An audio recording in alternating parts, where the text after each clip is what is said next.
Poems of Narad, from On Youth, Beauty, and the New World, Volume 1, Part 3. Childhood Miracle. As large, wide eyes of childhood viewed with wonder a finite world that seemed infinity, I looked upon my fevered mother dying. No medicine could quell that body's fire, and prayers were vent, and ever reaching higher, chants were sung mid voices softly crying, for one so young to leave her family. Then a monk was called to drive the demons asunder. We looked upon a tall and saintly man, dressed all in black, with clothing none too new, enter in silence, and in silence stand. As frankincense filled our tearful eyes with smoke, he moved to her bed, and in a whisper spoke. Thrice in holy water he dipped his hand, and thrice in my mother's burning face he threw the spray, and suddenly she was ours again. Cool her skin as she held her children tight, and joy descended on the room that night. In the air the scent of flowers grew, mixed with the fragrant censer's rhythmic sway. Otchets Afanasi, in Russian we learned to say, the Blessed Father's name we hardly knew, who through the power working channeled light, and set the hungry hounds of death to flight.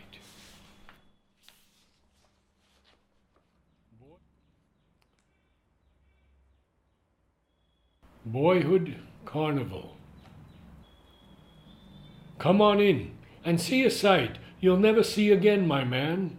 A giantess as black as night, with enormous feet, an African. We entered in the darkened tent, and suddenly my heart was filled with pain, and all my being rent by this tragedy of life distilled.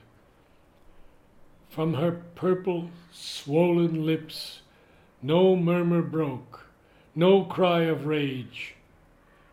Immured within those massive hips, she sat in her flesh as in a cage, and all the sorrow of the earth lay in the darkness of those eyes, and all the pain of grotesque birth and life that's dead before it dies. As I glanced into her chair, at all her gross deformity, I looked into her eyes, and there, reflected, was a part of me. Now, 40 years have passed me by, and there, by the grace of God, am I.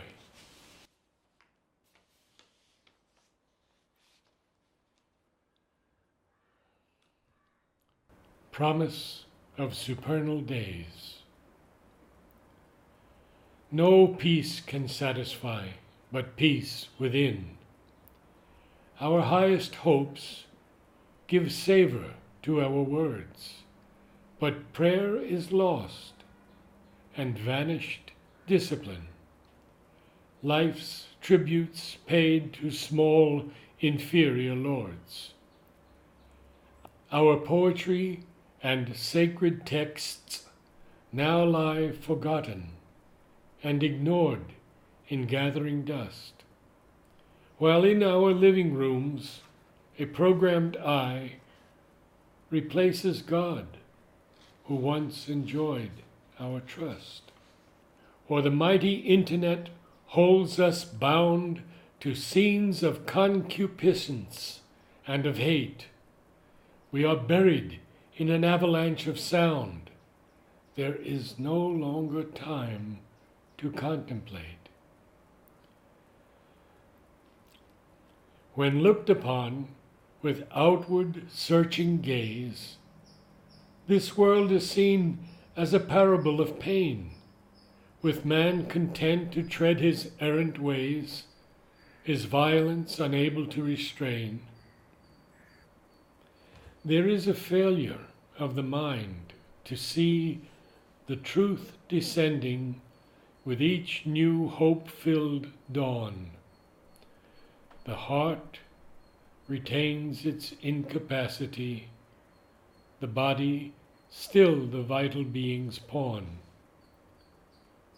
But the living truth within our reach remains.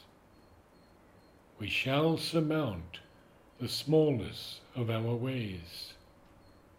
Above us gleam the infinite domains. On earth, the promise of supernal days.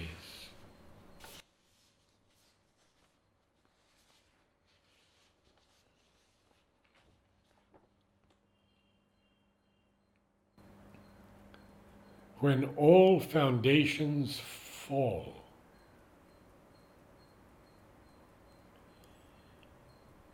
there is no hatred living in my heart. To forgive would be a rank stupidity, for all the flaws of man are but my own, built slowly, century by century. I house the guilt of all the conscious world, and am replete with all its joys as well. The solution to the question dwells in me. I am the maker of my heaven and hell. The secret of the species soon to be, breaking evolution's heavy chains, the great transition from the animal man, is surrender, so deep that nothing dark remains, nothing of the DNA of death. We are blessed to be alive in this new age, when all foundations fall and body learns the secret of the poet, seer, and sage, changing as we live, still unaware of the program of the body's cells in those few souls who seek the all-transforming light, and the doors of old experience close.